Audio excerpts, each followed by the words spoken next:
दत्तात्रेयं महात्मानं वरदं भक्तवत्सलं प्रसन्नार्तिहारं वन्दे स्मर्तृगामि सनोवतु दीनबन्धुं कृपासिन्धुं सर्वकारणकारणं सर्वरक्षाकरं वन्दे स्मर्तृगामि सनोवतु शरणागतदीनार्तपरित्राणपरायण नारायणं विभुं वन्दे स्मर्तृगामि सनोवतु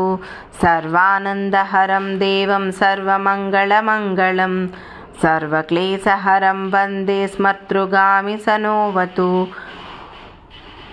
ब्रह्मण्यं धर्मतत्त्वज्ञं भक्तकीर्तिविवर्धनं भक्तभीष्टप्रदं वन्दे स्मर्तृगामि सनोवतु शोषणं पापनं कस्य दीनसंज्ञानचेतनः तापप्रशमनं वन्दे स्मर्तृगामि सनोवतु सर्वरोगप्रशमनं सर्वपीडानिवारणम् आपदुद्धारणं वन्दे स्मर्तृगामि सनोवतु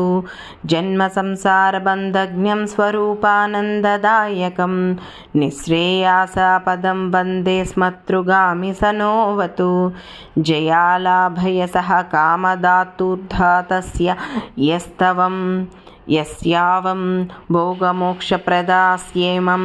पठेत् दत्तप्रियो भवेत्।